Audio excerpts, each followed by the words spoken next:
जय हिंद दोस्तों।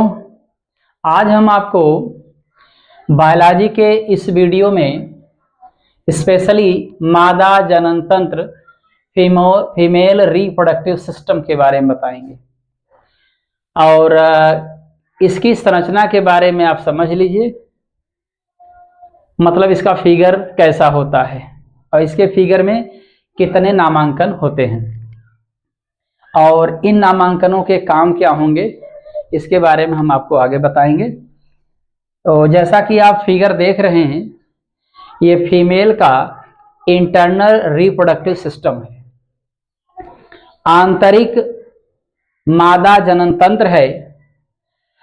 और थोड़ा सा ये स्ट्रक्चर आपको ज़्यादा टफ नहीं है, थोड़ा सा एक दो बार बनाएंगे आपको बहुत आसान हो जाएगा। तो चलिए इस स्ट्रक्चर का थोड़ा सा इन जो भी स्ट्रक्चर आपको दिख रहे हैं इनके नामांकन कर लिए जाए। तो रिप्रोडक्शन मेल और फीमेल का जो सेक्सुअल रिप्रोडक्शन होता है ये बड़ा आसान हो जाता है। तो चलिए इनके नामांकन के बारे में हम बात करें। आप एक लेयर देख रहे हैं, ब्लैक और यो रेड कलर की लाइन है, मतलब काले और लाल रंग की जो लाइन है, एक तो ये आपका जो है एक परत है और एक आगे लाल और काले रंग की लाइन के बीच की परत है और एक परत ये है। ये पूरा जो स्ट्रक्चर आप देख रहे हैं, इस पूरे स्ट्रक्चर का नाम है, इस पूरे स्ट्रक्चर का नाम यूट्रस है। फीमेल यूट्रस, फीमेल का यूट्रस है। आप फीमेल के यूट्रस के अंदर देखें तो मसल्स की कई लेयर पाई जाती हैं। एक लेयर ये हो गई, इसको बोलेंगे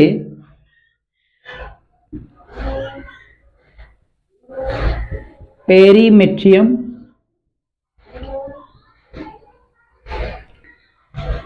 इसके बाद फिर अंदर की लेयर को बोलेंगे मायोमेट्रियम।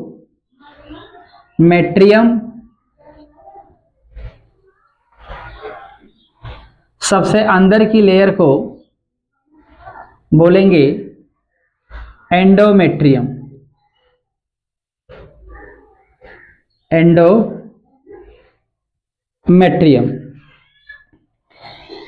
पेरीमेट्रियम का मतलब होता है यूट्रस की सबसे बाहर की जो मसल्स की लेयर होती है ये है, और फिर इसके बाद अंदर की जो लेयर आप देख रहे हैं, बीच वाली जो लेयर है, इसको मायोमेट्रियम कहते हैं, और सबसे अंदर की जो लेयर होती है इसको हम एंडोमेट्रियम कहते हैं।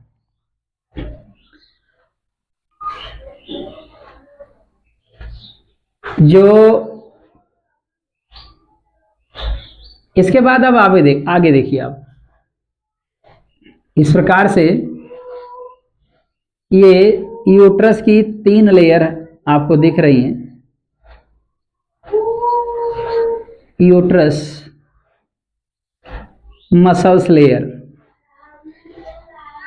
ये 3 लेयर हैं। इसके बाद हम आपको आगे दिखाते हैं। इस पूरे स्ट्रक्चर का नाम, यहां से यहां तक जो आप ये लाइन देख रहे हैं, इसको बोलते हैं फैलोपियन ट्यूब। फैलोपियन ट्यूब, या इसी को हम ओविडक्ट कहते हैं। फैलोपियन ट्यूब, इसी को हम ओविडक्ट भी कहते हैं। ओविडक्ट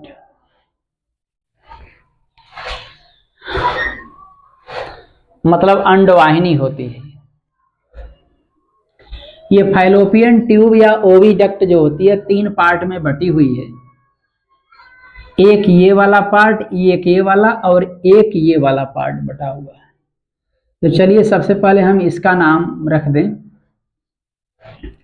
ये यहाँ से यूट्रस से जो ओविडक्ट निकलती है जब, तो ये काफ़ी संकरी होती है, तो पहले इसी का नाम लिख देते हैं। इसका नाम क्या है? इसका नाम है इस्थमस।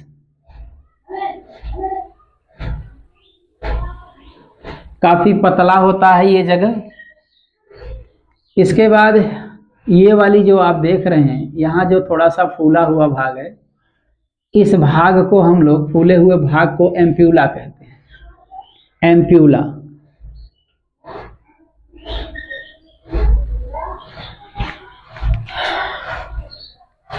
इसके बाद आप ये जो देख रहे हैं,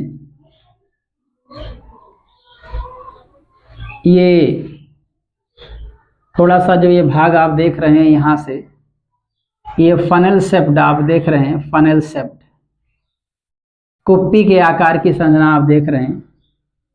इसको बोलते हैं इनफंडिबुलम, इनफंडिबुलम।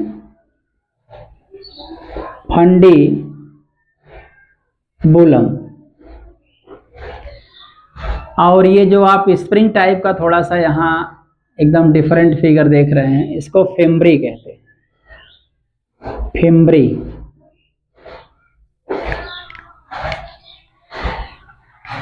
और इसको ओवरी कहते हैं। ये गोल जो स्ट्रक्चर देख रहे हैं आप, इसको ओवरी कहते हैं। इसके बाद इंटरनल जो रिप्रोडक्टिव सिस्टम है, थोड़ा सा इसके बारे में हम बात कर लें। ये जो स्ट्रक्चर आप देख रहे हैं, थोड़ा सा ये मुड़ा हुआ जो देख रहे हैं, इस स्ट्रक्चर का नाम है सर्विक्स।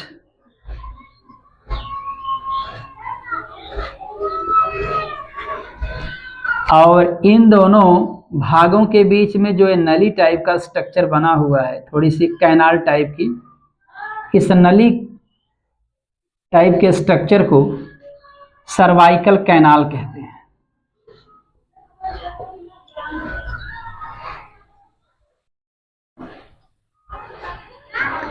सर्वाइकल कैनाल कहते हैं। कैनाल मतलब नली होती है, ये काफी पतली नली होती है। इसके बाद इस स्ट्रक्चर का नाम, ये जो आप देख रहे हैं लास्ट वाला, ये इस स्ट्रक्चर का नाम वैजाइनल ओपनिंग,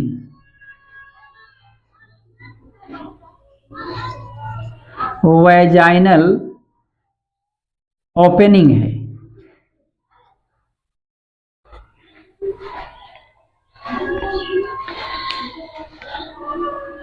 इसके बाद आपको एक चीज और बताएंगे। आप देख रहे हैं जिस तरीके से इधर है उसी तरीके से उधर भी स्ट्रक्चर है, मतलब सेम टू सेम, जैसा इधर है वैसा इधर स्ट्रक्चर है। तो जो नामांकन यहाँ, वही नामांकन यहाँ भी होगा। एक चीज और आपको बताएं, ये जो देख रहे हैं ओवरी से ये यूट्रस की मसल्स इसको टच किए हुए हैं, इनको, ये जो मसल्स हैं ओवरी से यूट्रस के बीच में, ये मसल्स इनको, ओवरी को संभाले हुए, इधर भी ओवरी को ये मसल्स संभाले हुए हैं। इसके बाद आप फिम्ब्री देख रहे हैं आप किस प्रकार से ओवरी को टच किया हुआ है। इसके बाद एक चीज और आपको बताएंगे, ये वाइजाइनल जो ओपनिंग है, इसके ऊपर ये देख रहे हैं वाइजाइनल ओपनिंग के ऊपर इतना भाग ट्यूब लाइक स्ट्रक्चर है, इसको बोलते हैं वाइजाइनल ट्यूब, वाइजाइनल ट्यूब। अब आपको एक चीज और बताएं, ये जो मैंने सर्वाइकल कैनाल बनाया है, सर्वाइकल कैनाल और वैजाइनल कैनाल, ये दोनों स्ट्रक्चर, मैं यहां फिर से एक बार लिख दे रहा हूं। ये cervical canal, cervical canal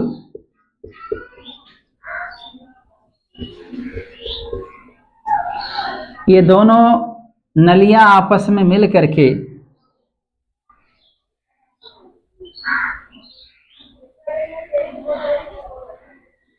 cervical canal और वैजाइनल कैनाल, ये आपस में मिल करके दोनों नलियां, इसको मिला करके बर्थ कैनाल कहते हैं, बर्थ कैनाल। बर्थ, कैनाल माने ट्यूब होती है, बर्थ माने जन्म, जन्म देने वाली नली, इन दोनों को मिला के बोलते हैं। जब ये पूरा यूट्रस है, पूरा यूट्रस है, यूट्रस के अंदर आप देख रहे हैं जगह है, इसी जगह में कोई जाइगोट पूरा एम्ब्रियो का रूप धारण करता है और इसी पूरी जगह में रहता है। ये पूरा भाग जो देख रहे हैं ये एब्डोमिनल कैविटी के जस्ट नीचे होता है। एब्डोमिनल कैविटी में ही मान लीजिए इसको, एब्डोमिनल कैविटी मतलब नाभि के नीचे का जो भाग होता है स्त्रियों का, ये इंटरनल होता है, चूंकि बाहर दिखाई नहीं देता है इसीलिए हम इसको इंटरनल फीमेल रिप्रोडक्टिव सिस्टम कहते हैं। ये जगह आप जो देख रहे हैं इसी जगह में किसी एम्ब्रियो, कोई एम्ब्रियो डेवलप करके पूरा शिशु का रूप धारण करता है। थोड़ा सा हम इनकी जो संरचना है, इनके कार्य के बारे में हम आपको थोड़ा सा बताएंगे, इसके बाद कार्य को हम अगले वीडियो में आपको बताएंगे। थोड़ा कार्य देख लीजिए। ये जो बर्थ कैनाल है, ये दोनों वाइजाइनल कैनाल और बर्थ सर्वाइकल कैनाल दोनों मिलकर के किसी बच्चे की डिलीवरी में पूरा हेल्प करते हैं। तो जब यहाँ से डिलीवरी होती है तो ये जो सर्वाइकल कैनाल है ये काफ़ी फैल जाती है। कुछ हार्मोन्स के कारण से इनमें फैलाव होता है और ये हार्मोन्स के कारण से जब फैल जाती हैं तो डिलीवरी में आसानी हो जाती है। जब किसी बच्चे की डिलीवरी नॉर्मल नहीं होती है तो सर्वाइकल कैनाल ही समस्या पैदा करता है, तो सही ढंग से सर्वाइकल कैनाल ओपन नहीं हो पाता जिसके कारण से डिलीवरी में प्रॉब्लम होती है। तो इन हार्मोन्स के बारे में, जिन हार्मोन्स ने डिलीवरी में पूरा हेल्प किया है, हम आपको अगले टर्न पे बताएंगे। सबसे पहले मैंने सोचा था कि किसी इंटरनल फीमेल रिप्रोडक्टिव स्ट्रक्चर या सिस्टम बना लिया जाए, उसके बारे में विधिवत समझ लिया जाए, तो अगला वीडियो आपको बहुत आसान होगा समझने में। एक बात और बताएं, ये ओवरी आप देख रहे हैं, ओवरी ये दो होते हैं लेफ्ट और राइट साइड में, लेफ्ट और राइट साइड में दो ओवरी होती है। और इस ओवरी का मुख्य काम है ओवा बनाना। ओवा मतलब अंडाणु। ये जब मैच्योर ओवा बना लेती है, मैच्योर का मतलब परिपक्व, परिपक्व का मतलब होता है कि हैप्लॉयड सेल जो ओवा होता है ये जब मैच्योर होकर के यहाँ से इस जगह से निकलेगा तो सीधा ये जो फिम्बरी देख रहे हैं, फिम्बरी इसको अटैच कर लेगा। अटैच करके मतलब ये पकड़ लेगा और पकड़ करके इसको आसानी से यहाँ एम्प्यूला वाले पार्ट में ले जाएगा। तो एम्प्यूला वाले पार्ट में मैच्योर ओवा जब जाता है, मैच्योर ओवा मतलब हैप्लॉयड, यहाँ सिंगल ओवम जाएगा, केवल एक ही ओवा जाएगा, बहुत सारे ओवा यहाँ नहीं जाएंगे। मैच्योर तो बहुत सारे होते हैं लेकिन जो पहले मैच्योर होता है वही जो है इसको, ये फिम्बरी उसको अटैच करती है और इसके बाद उसको ले जाती है एम्प्यूला वाले पार्ट में, यहाँ पहुँचा देती है। और इसके बाद जब ये एम्प्यूला वाले पार्ट में पहुँच जाएगा तो ये जो देख रहे हैं आप वाइजाइनल ओपनिंग, यहाँ से स्पर्म, इस भाग से बहुत सारे स्पर्म जो है निकल करके मिलियन स्पर्म जो है यहाँ से किसी मेल के टेस्टिज में फॉर्मेशन होता है और पेनिस के थ्रू यहाँ ऐसे निकल करके यहाँ जाएंगे। तो फाइनली इसके आगे यहाँ तक जाते जाते सारे स्पर्म समाप्त हो जाते हैं। कुछ स्पेशल हार्मोन्स के कारण से सबके सब समाप्त हो जाते हैं, केवल एक स्पर्म यहाँ पहुँचेगा और स्पर्म यहाँ जा करके, स्पर्म जा करके इस एक ओवम से फ्यूज कर जाता है, मतलब मिल जाता है। और फ्यूज करके, मैंने आपको पिछली वीडियो में बताया था कि ये स्पर्म है और ये ओवा है, ये दोनों हैप्लॉयड होते हैं। ये दोनों आपस में यहाँ पर एम्प्यूला में जाकर के मिल जाएंगे और मिलने के बाद जो है जाइगोट बना लेंगे। अब जब जाइगोट बन जाएगा तो जाइगोट धीरे धीरे, जाइगोट का मतलब 2n, ये शिफ्ट होता हुआ यहाँ आगे की ओर बढ़ेगा। तो आगे की ओर बढ़ते समय ये जो जाइगोट स्ट्रक्चर है 2n सेल, भाई n और n मिलेंगे तो 2n बनेगा। तो 2n एक जाइगोट सेल बोली जाती है। जैसे ही ये स्ट्रक्चर बनेगा तो तुरंत बनने के बाद यहाँ से शिफ्ट होना शुरू होगा, यहाँ से हटना शुरू करेगा और ये स्थमक की तरफ मूव करेगा। जब स्थमक की तरफ मूव करेगा तो इसमें जो है डिवीजन स्टार्ट हो जाता है और ये स्पेशल टाइप का डिवीजन होता है, माइटोसिस होता है। स्पेशल टाइप का माइटोसिस जो होता है यहाँ शुरू होता है। तो पहले एक सेल 2 सेल में कन्वर्ट होती है, फिर 2 4 में, इस तरीके से। इस एम्प्यूला से जब ये स्थमस की ओर मूव करेगी तो स्थमस तक पहुंचते पहुंचते 8 से 16 सेलें बन चुकी होती हैं। इसमें 8 से 16 सेलें बन चुकी होती हैं। 8 से 16 सेलें बन चुकी होती हैं और 8 से 16 सेलों को हम ये एम्ब्रियो मतलब जाइगोट के बाद जो स्ट्रक्चर बनना शुरू होता है, सेल डिवीजन स्टार्ट रहता है माइटोसिस वाला, तो इसको हम एम्ब्रियो ही कहते हैं। तो 8 से 16 सेल इसमें अगर बन जाती हैं तो एम्ब्रियो की इस स्टेज को मारुला कहते हैं, मारुला स्टेज। तो मारुला स्टेज तक मैंने आपको बताया कि यहाँ स्थमस तक पहुंचते पहुंचते मारुला स्टेज बन चुकी होती है। 8 से 16 सेलें बन चुकी होती हैं और इन सभी सेलों को ब्लास्टोमियर कहते हैं। याद रखिएगा, जितनी सेलें यहाँ से डिवीजन जैसे स्टार्ट होगा, एक से ज्यादा सेल बनेगी, हर सेल को ब्लास्टोमियर कहते हैं। तो ब्लास्टोमियर सभी सेलों को ब्लास्टोमियर कहते हैं। तो उम्मीद करते हैं दोस्तों आज का वीडियो पसंद आया होगा।